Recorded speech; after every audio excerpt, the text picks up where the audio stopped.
Արձանագրում ենք միջազգային հանրության տոտալ պոֆիգիզմը, կներեք այս նշանի համար, դիմավորում ենք մարդու իրավունքների պաշտպանության օրը միջազգային հանրության տոտալ պոֆիգիզմով Հայաստանում տեղի ունեցողի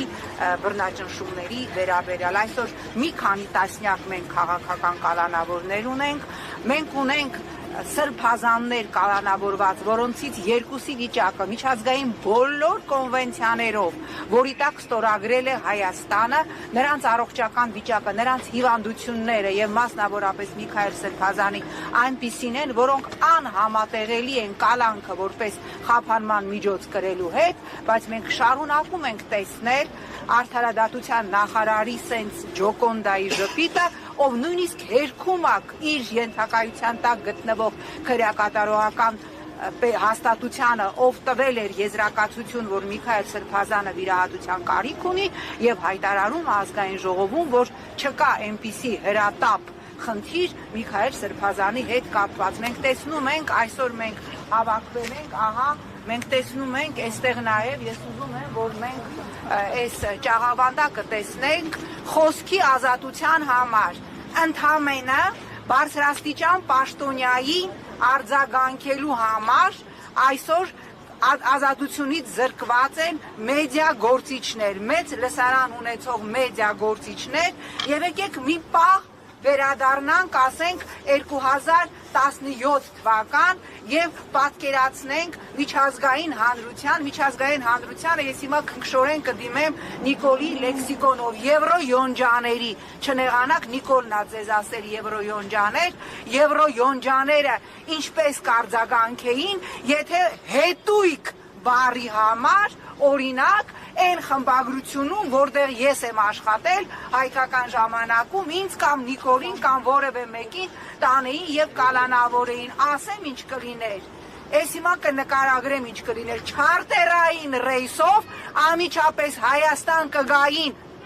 մոնիտորինգի հարցով Հայաստանի համազեկուցողները, Հայաստանին Եվրոպայի խորհրդում կասեին ձեզ զրկում ենք ձայնի իրավունքից, մոնիտորինգի հանձնաժողովը 5 հատ զեկույց կհրապարակեր, որ Հայաստանում ոտնահարվում է խոսքի ազատությունը, Սվիտարսկին էլ այստեղ պարկած կլներ եւ իր հերթական գրքի համար նյութ կնախապատրաստեր։ Ես կրկնում եմ, այսօր Հայաստանում հաստատված բռնապետությունը մի ակտիվիստի, տալիս եմ անունը, Թորգոմ Տեր Մկրտչյան, կանչել են Արարատի ոստիկանություն, ուշաթափվեք պատճառը, ասել են դու լայքել ես, ինչ որ մի քաղաքացու գրառումը, այդ քաղաքացու գրառման մեջ մենք սպառնալիք ենք տեսել, իշխանության հասցեին, դուք կիսում ես այդ սպառնալիքի պատասխանատվությունը, դուք պատկերացնում եք, ես չգիտեմ, ԻՈՆԵՍԿ-ում գերեզմանում այս աբսուրդի թատրոնից 1000 անգամ շուռ կգար։ Ես իմ աչքի առաջ եւ նաեւ Պարոն Մելիքյանի աչքի առաջ դատարանի դահլիճում մահացել է մեր ընկեր, մեր գործընկեր, ազնվագույն հայ Արմեն Գրիգորյանը։ Մենք տեսանք, որ նույնիսկ Ռուսաստանը, որի քաղաքացի էր Արմեն Գրիգորյանը, իրան դրեց յոնջա ուտողի տեղ եւ ոչինչ չարեց, չարձագանքեց նույնը եվրոպական կառույցները։ Այն վիճակում, որ այսօր գտնվում են առնվազն մեր երկու սրբազանները, Բագրատ Սրբազանը բարձր շաքար ունի եւ օրվա մեջ նրա շաքարը հասնում է ընդհուպ 20-ի եւ Միքայել Սրբազանը, ես շատ վատ կանխատեսում ունեմ, որ